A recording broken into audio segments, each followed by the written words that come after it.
កាន់តែវេទនាណាស់កាន់តែគេមើលងាយណាស់ខាច់សដាសំទៀងនៅស្រុកគេ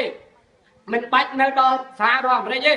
និយាយតែប្រទេសសិង្ហបុរីដែលមានផ្ទៃដីធំជាងកោះត្រល់តែ50គីឡូម៉ែត្រការ៉េប្រទេសគេចាក់ដីខ្សាច់ធ្វើប្រទេសនៅឆ្នាំ165ហើយយើង1965យើងកូននីបាទហ្នឹងអស៊ីបាទគេធំជាងកោះត្រល់50គីឡូម៉ែត្រការ៉េហេតុអីបានប្រទេសគេមានលុយឲ្យយាយមួយខែ$500ហើយឥឡូវនេះគេចេញច្បាប់ទៀតនៅពេលដែលគ្រួសារណាមួយយកម្ដាយឯងឬយាយចាប់ពីអាយុ65ឡើងលើឲ្យមើលចៅមើលកូនអ្នកនឹងត្រូវបង់លុយឲ្យរដ្ឋ$500ជាប់គុកមួយយប់គេធ្នោគេឲ្យតម្លៃមនុស្សណាហើយប្រទេសគេកូនចៅទៅរៀនគឺយកទៅដាក់ឲ្យកុំខ្វល់គេបាយគេទឹកដល់ម៉ោងចាំទៅយក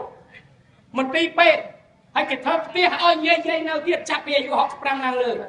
ហើយមួយទឹកយាយដើរទេសចរនោះគេដឹកឡានដើរមើលដើម្បីឲ្យគាត់មានសុខភាពស្គាល់ឲ្យគាត់លឺស្វាងឲ្យគាត់ផុតពីការនៅណាយដែលគាត់បានធ្វើការបម្រើជាតិមកគាត់ត្រូវសម្រាប់នៅអន្តរការជំរុញដល់អាយុកាលគាត់ត្រឡប់ទៅវិញអាភិប9យើងផ្សេងគេទឹកភ្លើងខ្យល់ដីអីរំតែគេយកទៅវិញគេឲ្យមកចិត្តឯងចាស់ណាស់កាន់តែវេទនាណាស់កាន់តែគេមើលងាយណាស់ខាច់សដាសំទៀង